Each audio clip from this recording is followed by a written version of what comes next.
Il Sermone sul Monte è il modo in cui Gesù spiega ai suoi discepoli e alle folle, perché abbiamo visto che aveva davanti a sé sia i discepoli che le folle che accorrevano, spiega che cos'è questo regno dei cieli che lui annuncia dicendo è giunto fino a voi attraverso di me. E dicevamo che il Signore fa come un movimento dall'alto verso il basso, prima esclamando con gioia la beatitudine, cioè la felicità di quelli che sono gli appartenenti a questo regno.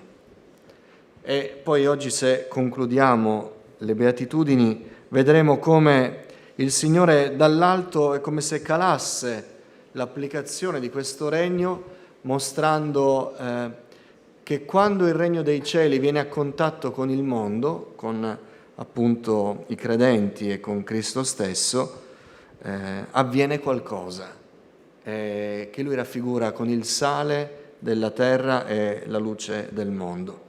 E poi spiega il motore di questo regno dei cieli, che è la legge di Dio, ed è il cuore che, se ce la facciamo, vediamo questa sera. Dopodiché il sermone si sviluppa in una serie di esempi che Gesù fa per dimostrare come funziona questo regno dei cieli. E mentre Gesù parla è evidente che le logiche sono diverse, non soltanto diverse, ma a volte completamente opposte, in direzione contraria alle logiche di questo mondo. Però beati quelli che fanno parte del regno dei cieli. Quindi, se vi ricordate, abbiamo detto qualcosa, se volete recuperare quanto abbiamo condiviso insieme, stiamo registrando anche questi studi. Abbiamo iniziato con le beatitudini. Se vi ricordate, dicevamo che le beatitudini non vanno prese come esortazioni che il Signore fa, dicendo se farai così avrai questo. Non sono esortazioni, sono beatitudini, sono felicitazioni, diremmo in termini moderni, sono esclamazioni mentre Gesù si rende conto della condizione beata e felice di alcune categorie che lui elenca. Perché sono felici? Perché ricevono questo dal Signore. Chiaramente, mentre Gesù spalanca i cieli con queste esclamazioni delle beatitudini, sta proiettando molti di questi voi riceverete, voi avrete nel futuro, quando Lui tornerà, quando saremo nella presenza del Signore. E quindi la prospettiva di Gesù è chiara ed è un insegnamento per noi sempre questo, che la nostra priorità deve essere sulle cose che hanno un valore eterno e non sulle cose che sono terrene. Perché se anche la vita terrena non dovesse essere brillante come uno potrebbe desiderare, se è nel Signore, se è un membro del Regno dei Cieli, se è un abitante del Regno dei Cieli, allora è riservato per lui qualcosa di meglio. E Gesù nelle Beatitudini una per volta le elenca. Grazie che siete andati avanti, possiamo andare ancora avanti, ancora un po'. Avevamo visto le prime 4, sono 8 le Beatitudini che il Signore elenca. Apriamo insieme la Bibbia in Matteo capitolo 5. Tanto il nostro testo per questo studio sono questi 3 capitoli, Matteo 5, 6 e 7, quindi li teniamo come testo di riferimento. Rileggo il brano delle Beatitudini. Gesù, vedendo le folle, salì sul monte e si mise a sedere. I suoi discepoli si accostarono a lui ed egli, aperta la bocca, insegnava loro dicendo: Beati i poveri in spirito, perché di loro è il regno dei cieli. Beati quelli che sono afflitti, perché saranno consolati.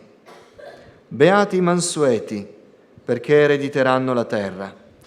Beati quelli che sono affamati e assetati di giustizia, perché saranno saziati. Queste le abbiamo viste venerdì scorso, se vi ricordate, con le considerazioni che abbiamo fatto riguardo alle promesse.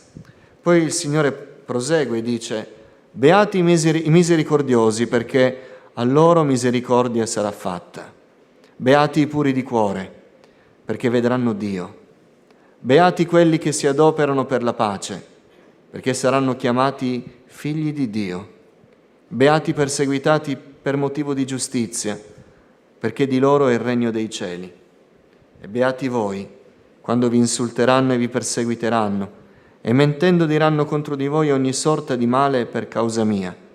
Rallegratevi e giubilate, perché il vostro premio è grande nei cieli, poiché così hanno perseguitato i profeti che sono stati prima di voi. E così conclude il brano il Signore, con questo beati, felici. Una felicità è superiore alla felicità che si può avere quando uno ottiene un bene materiale. Di solito nel Nuovo Testamento questo termine è utilizzato per descrivere la gioia della salvezza. I beati, felici, gioiosi sono quelli che si trovano in questa condizione, perché è già previsto per loro qualcosa. Quindi non è che Gesù dice: beati voi che soffrite perché soffrite. No, beati voi che soffrite, perché se voi avete l'occhio al cielo, presto verrà qualcosa che vi consolerà. Verso 7. Beati i misericordiosi, perché a loro misericordia sarà fatta. Nel regno dei cieli gli abitanti di questo regno sono misericordiosi, perché assomigliano al Signore, assomigliano a Gesù.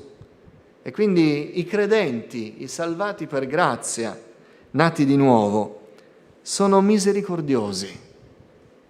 Il misericordioso è colui che ama e opera per manifestare questo amore, colui che si prende cura degli altri, che si impegna, che fa un primo passo, che non sta nel suo cercando il proprio orticello, ma vede chi è nel bisogno, è misericordioso, cioè decide di fare qualcosa per chi è nella sofferenza, per chi è nel dolore, per chi è soprattutto nel bisogno.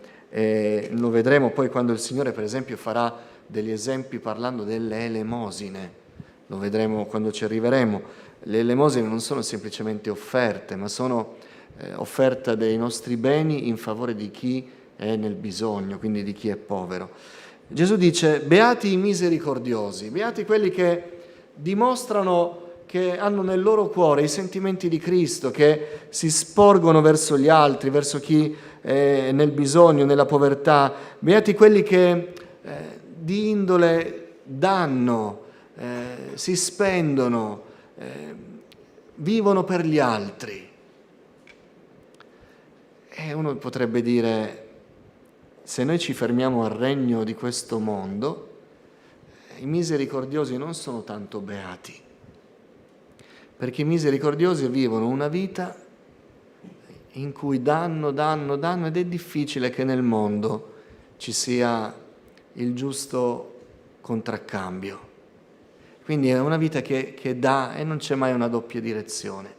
Ma Gesù guarda i misericordiosi che fanno parte del regno dei cieli e dice: voi siete beati, perché in questo mondo vi state dedicando agli altri e magari qualche volta, in qualche momento di scoraggiamento, dite: io mi spendo per gli altri, ma nessuno si prende cura di me.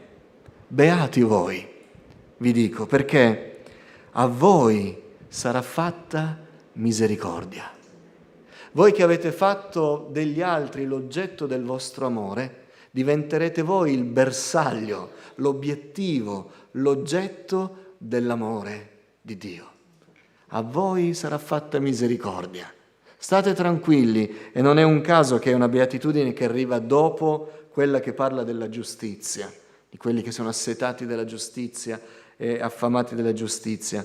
Non è un caso, perché il Signore è un Dio giusto e non c'è nessuno che dà e si dà anche per l'opera del Signore, che un giorno dirà: io ho solo dato e non c'è nessuno che si è curato di me. Non succederà. Beati voi che vivete così. Beati voi che non vivete con l'idea: adesso voglio che qualcuno si prenda cura di me, adesso voglio che qualcuno mi noti, adesso voglio che qualcuno mi curi. Beati voi che non vivete con quest'ottica, ma vivete per andare voi dagli altri. State tranquilli, ci sarà un tempo che sarete voi l'obiettivo. A voi arriverà l'amore di Dio. Beati, beati voi. E certo ci fa capire questo, che l'ottica di questo mondo che cerca sempre di provvedere prima a se stessi che poi agli altri, non può rientrare in queste logiche del regno dei cieli. Poi, beati i puri di cuore, perché vedranno Dio. E noi abbiamo diversi versetti nella Scrittura che ci fanno capire che la purezza, la santità ci permetteranno di vedere il Signore. Per esempio, vi leggo l'Epistola agli Ebrei, dove lo scrittore dice: ricercate la santificazione, senza la quale nessuno vedrà il Signore. Oppure c'è un bel salmo che conosciamo bene, il Salmo 24, che dice al verso 3: chi salirà al monte del Signore? Chi potrà stare nel suo luogo santo? Cioè alla sua presenza, davanti a Lui per vederlo. Chi potrà vedere il Signore? L'uomo innocente di mani e puro di cuore, che non eleva l'animo a vanità e non giura con il proposito di ingannare. E vedete un parallelo?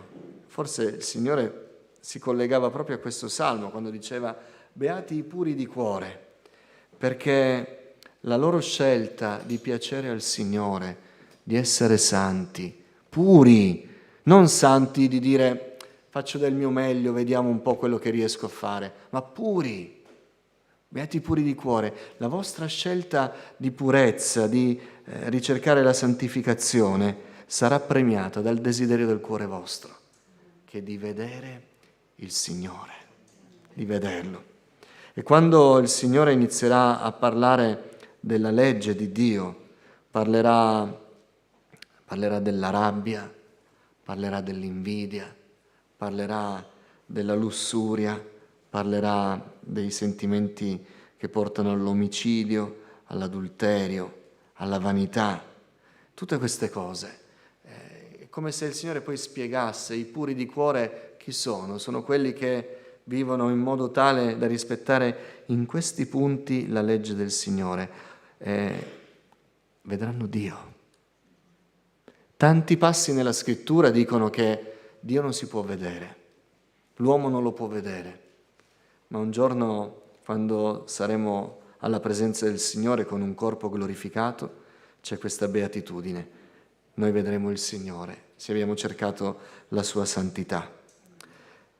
Poi, beati quelli che si adoperano per la pace, perché saranno chiamati figli di Dio.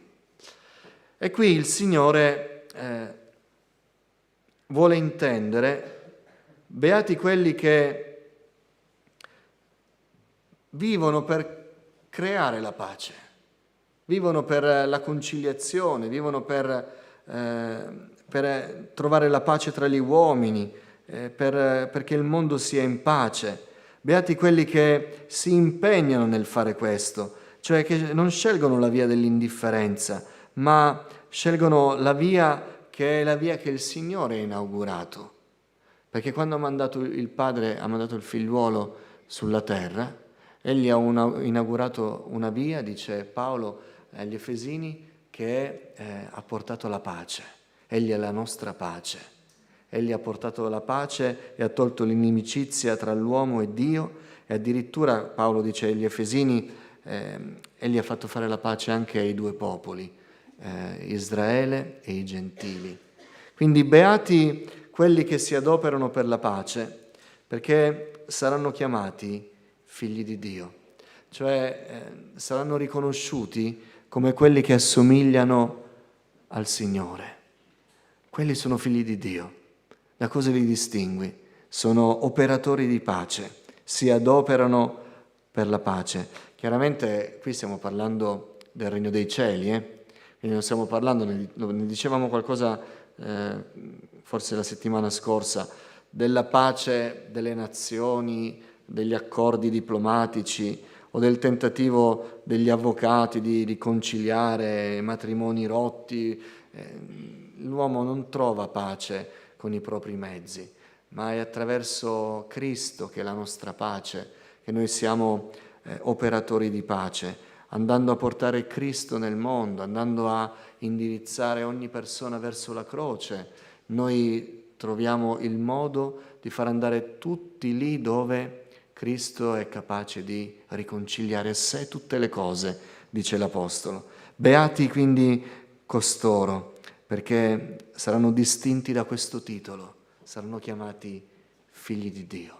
Alleluia. Poi, versetto 10. Beati i perseguitati per motivo di giustizia, perché di loro è il regno dei cieli. E qui il Signore finisce questo elenco di beatitudini parlando della persecuzione e poi estendendola a chi stava ascoltando. Perché questa beatitudine è forse la beatitudine che piace meno. Perché il Signore dice, beati perseguitati per motivo di giustizia, e non dice, come per esempio nel versetto 4, perché saranno consolati. O non dice, come il versetto 6, perché a loro giustizia sarà fatta. Ma il sapore di questa beatitudine ricorda molto quello che Gesù dice alla chiesa di Smirne. Vi ricordate? La chiesa di Smirne in Apocalisse è una chiesa che sola con la chiesa di Filadelfia riceve una lettera positiva dal Signore, mentre le altre contengono tutte un rimprovero. Ma nella lettera che il Signore manda alla chiesa di Smirne, il Signore anticipa che il martirio che questi credenti stavano subendo li avrebbe portati alla morte. E il Signore dirà, sii fedele fino alla morte, e poi io ti darò la corona della vita. Sta parlando della vita eterna. Quindi questa beatitudine fa un po' il paio con questa lettera e dice, beati i perseguitati per motivo di giustizia, perché non il regno della terra è vostro, ma vostro è il regno dei cieli. Cioè, voi resistete fedelmente fino alla fine, anche a costo della vostra vita terrena, perché state certi, già lo vedo, e per questo dico che siete beati. Vostro non è questo mondo, è il regno dei cieli. E questo tema è un tema che indirizzò la Chiesa dei primi secoli quando ci fu il problema dei lapsi. Quando iniziarono le persecuzioni dell'impero romano, siamo nel secondo e nel terzo secolo, si creò un problema nella Chiesa, perché in tempo di pace tutti credenti, tutti, ma in tempo di persecuzione si scopre la fede che c'è nel cuore. E infatti molti credenti, quando venivano presi nelle chiese, facevano i blitz, entravano nelle case, prendevano i cosiddetti cristiani e li obbligavano a rinnegare la loro fede. E lo dovevano fare adorando Cesare.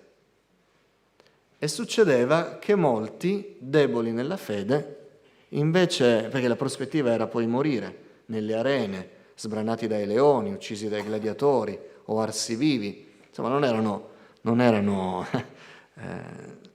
così cose leggere. E molti, nella prospettiva di un martirio, dissero: chi me lo fa fare? Tanto, vediamo, magari il Signore mi perdona. E adorarono Cesare, si prostrarono davanti alla statua. Molti no, e sono i martiri dei primi secoli. Non rinnegarono il Signore e morirono di martirio violento.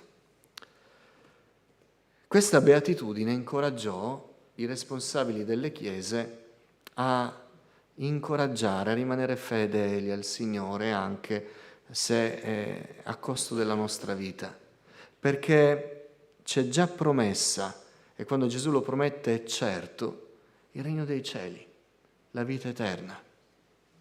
E fu uno degli argomenti utilizzati per incoraggiare nei tempi di martirio coloro che venivano perseguitati fino alla morte.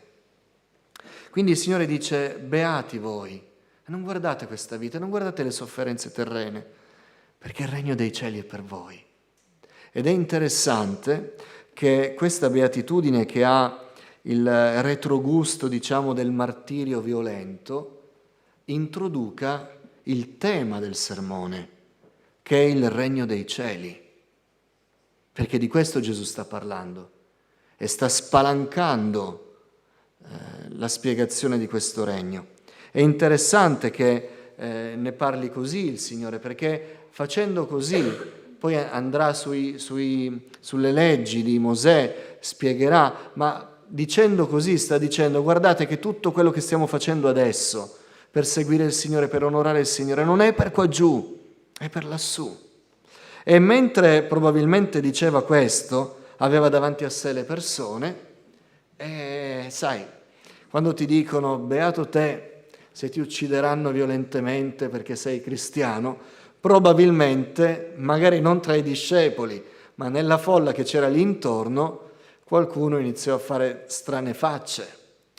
E allora il Signore allarga questa beatitudine e dice: beati voi quando vi insulteranno e vi perseguiteranno e mentendo diranno contro di voi ogni sorta di male per causa mia. Fermi un attimo. Questo non è il miglior discorso introduttivo per cercare di aggregare persone a sé. Che cosa stai dicendo, Gesù? Che è previsto che ci insulteranno, ci perseguiteranno, addirittura mentiranno e diranno ogni sorta di male contro di noi a causa tua? Stai dicendo che per seguirti questo è il prezzo? E il Signore sta dicendo: ve lo sto dicendo, ma sto guardando avanti, vi sto chiamando beati. Sto dicendo: felici voi se vi perseguiteranno, vi ingiurieranno e con calunnie diranno ogni cosa maligna per farvi passare per persone che non siete. Rallegratevi e giubilate. E qui il Signore alza il livello e dice: il vostro premio è grande nei cieli.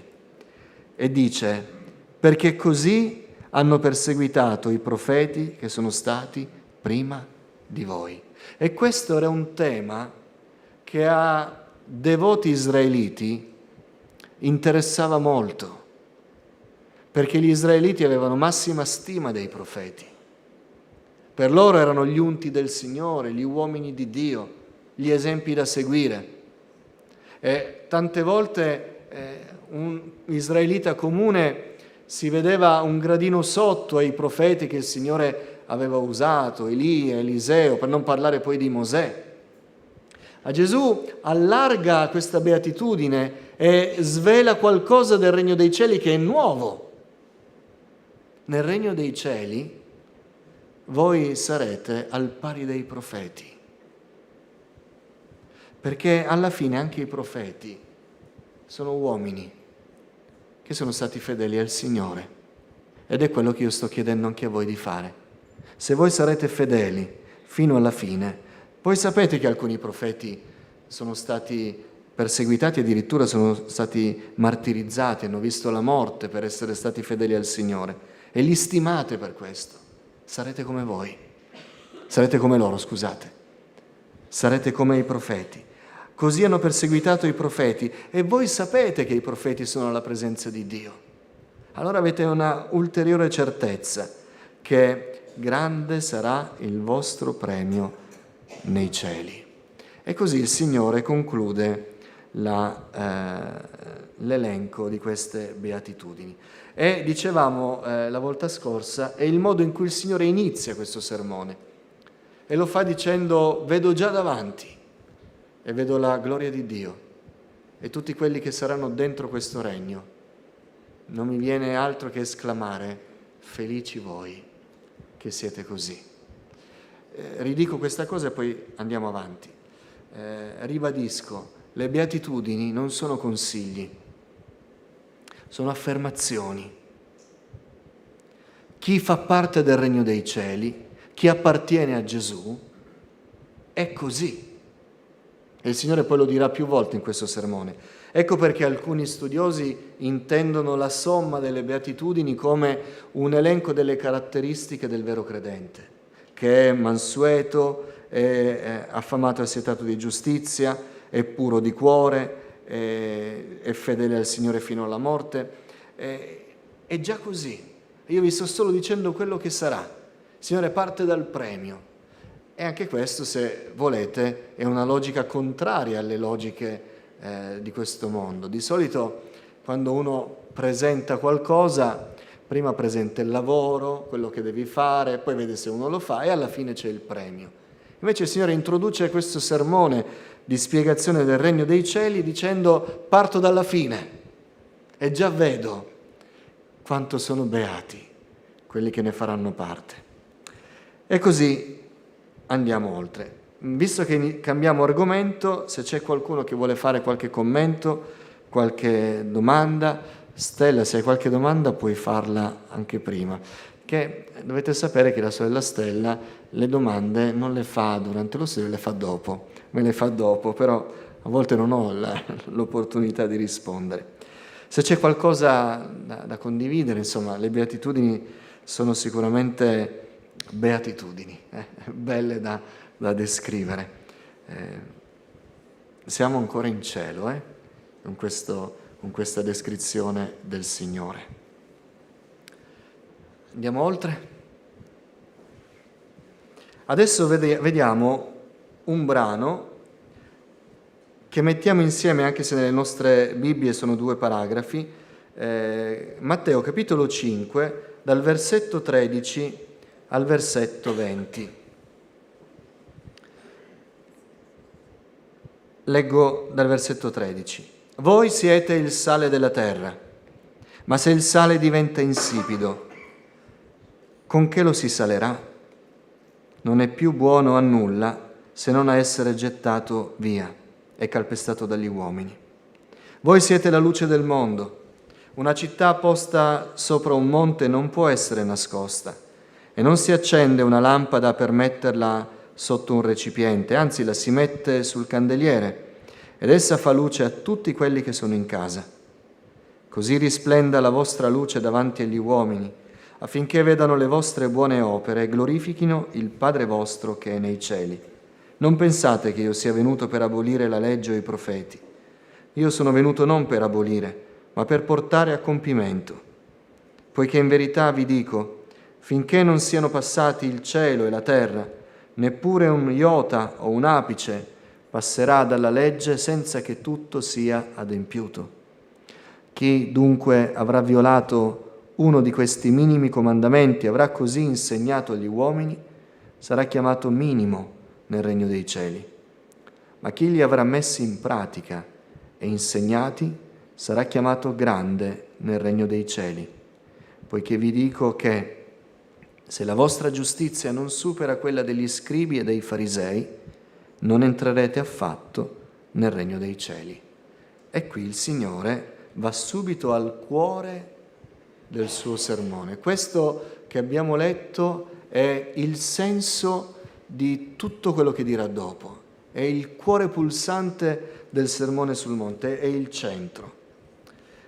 E il centro è la legge di Dio, la legge, i comandamenti del Signore, i 613 comandamenti della legge di Mosè, se volete, il Decalogo con tutte le sue applicazioni e così via. È il centro e a bilanciare questo centro ci sono due verità. La prima, io non sono venuto a cancellare la legge. La seconda verità è se la vostra giustizia non supera quella di alcuni che adesso vedremo. Quindi la legge di Dio è il centro dell'insegnamento di Gesù e quindi è il centro del funzionamento del Regno dei Cieli. Il Regno dei Cieli funziona per la legge di Dio. La legge di Dio non sarà abolita, sarà completata dal Signore. E non so se si può andare ancora avanti. Questa legge di Dio, fai comparire tutte le cose che il Signore spiegherà dopo, ha a che fare con l'omicidio, l'adulterio, i giuramenti, il perdono, l'amore, le ingiurie, le ansie, l'avidità, la preghiera, la vita di devozione personale, l'attaccamento alle cose materiali, tutte le cose che il Signore dirà, quella è la legge di Dio. E Gesù dirà, non pensate che io sia venuto a fare la rivoluzione, cancello tutto e scrivo qualcosa di nuovo. Niente affatto. Io sono venuto a completare, portare a compimento questa legge. Evidentemente Israele aveva mancato nell'adempiere la legge. E allora Gesù è venuto per completare quello che Israele aveva mancato. Adesso lo vediamo. E dirà, questa legge non è la legge degli uomini, è la legge del Regno dei Cieli. E quindi voi avete subito una verifica se voi state seguendo la legge di Dio o no. Perché la vostra giustizia, se seguite la legge di Dio, deve essere superiore alla legge degli uomini. Superiore. Va oltre quello che è scritto. Andiamo avanti di una slide, ok? Va bene così. Se la vostra giustizia è come se fosse una bilancia, se la vostra giustizia supera quella degli scribi e dei farisei, quella degli uomini, quindi sale in alto, allora voi vedrete che la legge di Dio arriva sulla terra. Ma al contrario, se la vostra giustizia è a terra, non supera quella degli uomini, la legge di Dio rimarrà distante. Ed è quello che è successo con il popolo di Israele che ha fallito la sua missione. Quindi il Signore introduce anche qualcosa che deve dire per forza che Israele aveva mancato. Israele era il popolo che Dio aveva scelto per rivelarsi al mondo e fallì. Allora venne Gesù e poi con Gesù la Chiesa. Quindi il centro di questo sermone è questa legge che il popolo di Dio rispetta e rispettandola si distingue e fa funzionare anche le cose in un altro modo. E quindi il Signore introduce due figure, il sale e la luce, e dice, prima abbiamo detto con le beatitudini siamo nel regno dei cieli in alto. Allora Gesù è come se facesse questo movimento. Quando il popolo del regno dei cieli viene a terra, viene a contatto con il mondo senza Dio, allora diventa sale e luce, diventa qualcosa di particolare, che ha degli effetti particolari.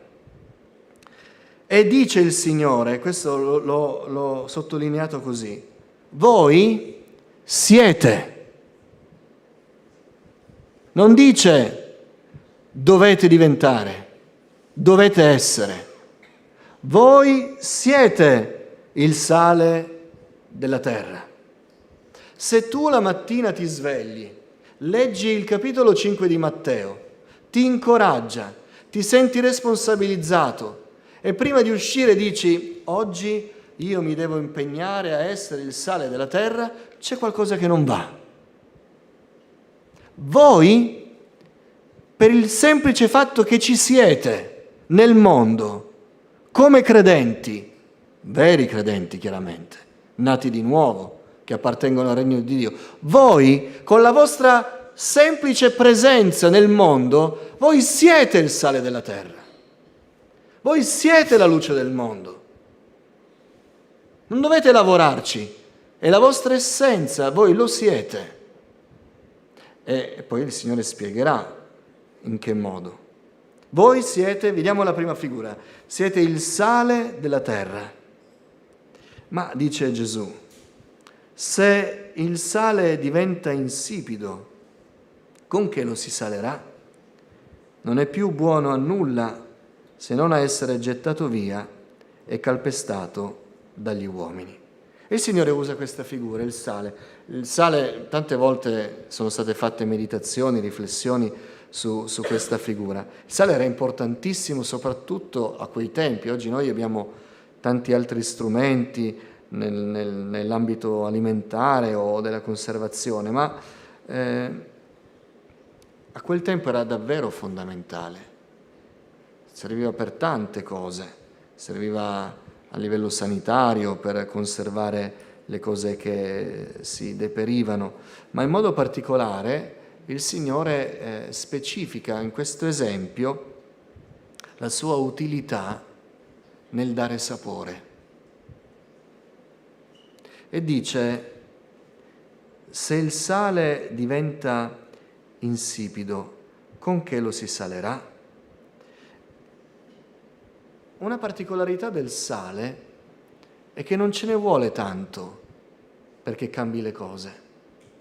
Avete mangiato mai quei grissini che hanno i grani grossi di sale in superficie? Ce ne sono pochi tutto rispetto al corpo dell'alimento, ma danno un sapore. Poco sale cambia tutto. È il senso della Chiesa, che il Signore avrà detto più volte dopo, molti sono chiamati ma pochi gli eletti, ma anche se la Chiesa è in minoranza, la presenza della Chiesa cambia tutto, dà sapore, cambia il sapore delle cose ed è essenziale. In altre parole Gesù sta dicendo, voi siete il sale della terra, cioè voi ovunque siete, se fate parte del regno dei cieli, fate la differenza. Quando c'è un figliolo di Dio in un contesto, quel contesto deve cambiare, per forza. Deve cambiare non perché il figlio di Dio si mette a fare le battaglie, a scontrarsi, ma perché la sua presenza è come il sale in quell'ambiente, in quel contesto. La sua moralità, il suo equilibrio, il suo amore, la sua ricerca della santificazione, tutti gli aspetti della vita del credente devono cambiare il contesto se siamo sale, devono cambiare il contesto in cui noi viviamo. E il Signore dice, mi faccio notare però, e c'è un problema. Se la gente che dà sapore perde la sua proprietà di dare sapore, chi glielo darà? E quando il Signore usa il termine diventa insipido, la parola è diventa stolto. Interessante. Se il sale diventa stolto, cioè se perde il suo senso, non è più sale.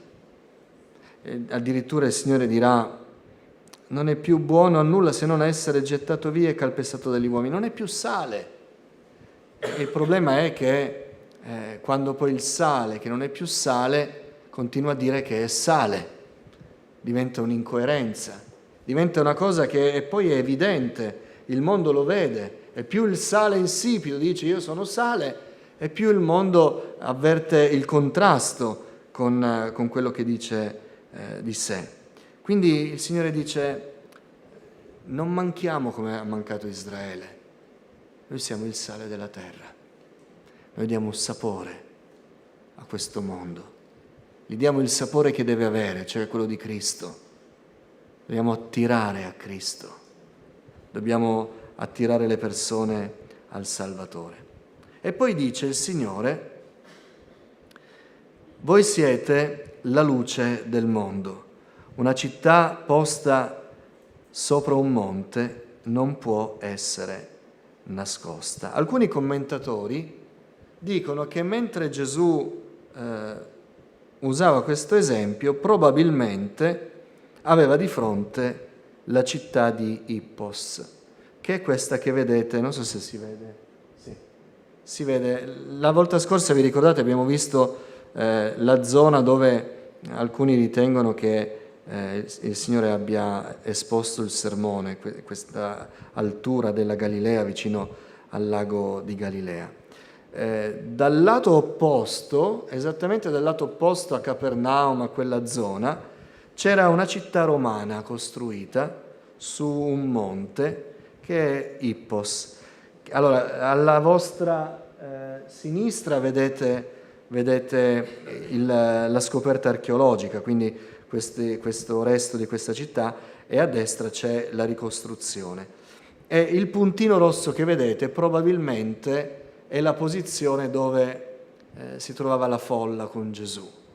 E qualcuno dice, il Signore, che quando prende gli esempi il Signore li prende da quello che ha davanti, tante volte dagli spunti che il contesto gli dava, dice una città posta sopra un monte. Chissà che non abbia fatto anche col gesto così, in modo che tutti si sono girati con la testa. Una città posta sopra un monte non può essere nascosta. La vediamo anche noi a distanza. E noi siamo in una posizione visibile, dice il Signore. Voi siete la luce del mondo. È una posizione, quella di figliuoli di Dio, che è in quanto figliuoli di Dio che ci rende visibili, non la nostra volontà. Come figliuoli di Dio siamo la luce, siamo come una città alta, non si può non vedere. Oppure, dice ancora il Signore, non si accende una lampada per metterla sotto un recipiente, anzi la si mette sul candeliere ed essa fa luce a tutti quelli che sono in casa. È interessante che il Signore prenda anche ad esempio una lampada che si mette sotto un recipiente, perché è un riferimento che poi noi ritroveremo di nuovo nel Nuovo Testamento, nelle epistole di Paolo, quando Paolo per esempio parla di spegnere lo spirito. Quando una lampada di quel tipo veniva coperta da un recipiente, per mancanza di ossigeno si spegneva. E quindi il Signore sta dicendo, c'è un modo per non essere più luce, certo, ma dovete spegnere lo spirito. Dovete in qualche modo rinnegare l'opera che il Signore sta facendo nella vostra vita e alla fine risulterà tutto soffocato. Ma invece, se la lampada sta nel posto che deve stare, la metti su un candeliere, essa fa luce a tutti quelli che sono in casa. È interessante è l'esempio che fa sulla casa, perché il primo effetto di un'opera di salvezza lo si vede in casa. E quindi è un incoraggiamento a tutti i credenti che avranno un effetto sui quelli che sono più prossimi a loro, quindi quelli di casa nostra, quelli che ci conoscono, quelli che ascoltano le nostre parole e vedono la nostra vita. E poi dice il Signore: così risplenda la vostra luce davanti agli uomini, affinché vedano le vostre buone opere e glorifichino il Padre vostro che è nei cieli. E quando il Signore parla di buone opere, non sta parlando delle opere religiose, ma sta parlando di quello che di lì a poco avrebbe detto. Avrebbe detto: se uno ti colpisce una guancia, tu porgili l'altra. Se uno ti obbliga a fare 1 miglio con te, tu fanne 2 con lui. Lascia la tua offerta e vai a riconciliarti col tuo fratello. Non guarderai una donna per desiderarla. Cerca il Padre tuo nel segreto. Vedendo le vostre opere, ecco la chiave, vedendo quello che voi fate, vedendo come vivete, vedendo il sale della terra, vedendo la luce del mondo, immediatamente la conclusione sarà: la gloria sia al Padre, gloria sia a Dio. Quindi il nostro vivere come figliuoli di Dio, come appartenenti al regno dei cieli, darà gloria al nome del Signore. Ma è un vivere, non è un fare, è il nostro condurci nel mondo. Ecco perché noi mettiamo sempre l'accento sulla necessità della nuova nascita, perché uno ci può pure provare a fare il cristiano, ce la può pure mettere tutta, intanto vivrà diventando depresso, si esaurirà, perché queste non sono cose della terra. Adesso vedremo poi, le prossime volte vedremo che il Signore sta parlando davvero di altre cose. Voi sapete che la legge italiana non condanna le intenzioni. Tu puoi anche dire: vorrei vedere quell'uomo morto. Non sei perseguibile penalmente. Se lo fai, sì. E se poi l'hai detto dopo diventa un aggravante. Ma se tu lo dici e non lo fai, quelle intenzioni la legge umana non le può perseguire. Invece Gesù sta dicendo: la legge del regno dei cieli è un'altra. Se tu dirai a un tuo fratello: non capisci niente, sei un buono a nulla, avrai la stessa sorte. E quindi capite allora che bisogna nascere di nuovo, bisogna entrarci in questo regno dei cieli, perché altrimenti o non si riuscirà a fare quello che c'è scritto in questi 3 capitoli, o se uno ci prova ne riuscirà schiacciato, perché sono cose che vanno oltre la possibilità umana. Bisogna che il Signore faccia di noi dei Suoi figliuoli, che lo Spirito di Dio sia nel nostro cuore. E quindi dice: voi siete così. E adesso sto iniziando a raccontare quello che accade quando il regno dei cieli scende sulla terra. C'è un popolo diverso che illumina, dà sapore, si comporta in un modo diverso. E voi siete così. E non pensate che si rifà tutto da capo, perché io sono venuto a portare a compimento, non abolire la legge e i profeti. Perché vi dico in verità, e lo chiarisce il Signore, finché non siano passati il cielo e la terra, neppure uno iota o un apice passerà dalla legge senza che tutto sia adempiuto. Chiaramente qui il Signore usa un'iperbole, estremizza. Qui vedete raffigurato, allora iota e apice sono termini dell'alfabeto greco, ma il riferimento del Signore è chiaramente alla legge ebraica, quindi alla legge di Mosè. C'è la corrispondenza tra questi simboli e quelli dell'alfabeto ebraico. Se vedete i 2 pallini rossi di questo piccolo testo ebraico, il pallino sopra è quello che Gesù chiama apice, e il pallino che c'è nella seconda riga è uno iota, yod è la lettera ebraica, che era la lettera più piccola che si scriveva nell'alfabeto ebraico. Vedete che è più piccola e sta in alto, mentre l'apice è un segno sopra le lettere. Gesù sta dicendo: la legge di Dio non verrà mai abolita. Mi sembra un punto molto chiaro, è questo. Ci sono alcuni che hanno preso le leggi del Signore, se le sono messe in tasca e le hanno cestinate. Non è così. Addirittura per far capire il Signore che questa legge va bene, perché arriva dal Signore, non può essere diversamente, dice: anche le cose che voi forse non notate quando leggete veloci, sono i segni più piccoli, quelli più insignificanti, anche uno iota, un apice, neanche quelli passeranno, tutto sarà adempiuto, tutto, non ci sarà nulla da cancellare.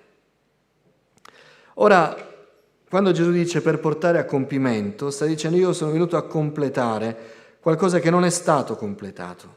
Che cos'era stato mancato? Che cosa si era perduto per strada? Il senso della legge di Dio, il sentimento che il Signore voleva che il suo popolo avesse per Lui, per la sua santità e per l'amore nei confronti del prossimo. Il Signore, tutte le prescrizioni che ha dato nella legge di Mosè, le ha date perché fossero eseguite e devono essere rispettate, ma anche col sentimento, non come una serie di regolette da eseguire e se le hai fatte allora va bene. Vi ricordate, abbiamo parlato dei testimoni di Geova venerdì scorso. I meccanismi delle loro adesioni sono questi. Una volta che tu hai fatto quello che devi fare, fine responsabilità. Ma nella legge di Mosè c'era anche il cuore della legge, l'amore. Infatti nella legge di Mosè noi leggiamo: ama il Signore Dio tuo con tutto il tuo cuore, con tutta la tua anima, con tutta la tua mente. Quindi si sta parlando semplicemente di fare delle cose. Tu le puoi fare anche se la testa pensa ad altro. Ama il Signore, amalo. Questo libro della legge è vicino a te, vicino al tuo cuore, non è lontano da te. Ama il Signore. Questo mancava. Questo Israele aveva perso e quindi perdendolo si era perso tutto. Allora ai tempi di Gesù c'erano i farisei che andavano al mercato, questo ve lo dico sempre, e visto che dovevano pagare la decima, andavano a comprare esattamente 10 foglie di menta. Se il fruttivendolo gli ne dava 9, non accettavano. No, me ne devi dare 10, perché una foglia è la decima e la devo dare al Tempio. E filtravano il moscerino per rispettare quelle cose, ma avevano perso il senso di questa legge. Quando Gesù dice: io non sono venuto per abolirla la legge, sono venuto per completarla, sono venuto per spiegarvi quello che avete mancato della legge. Il cuore della legge è l'amore per Dio ed è l'amore per il prossimo. Infatti poi il Signore lo dirà allo scriba: vi ricordate qual è il più grande dei comandamenti? Ama il Signore Dio tuo e il prossimo tuo come te stesso.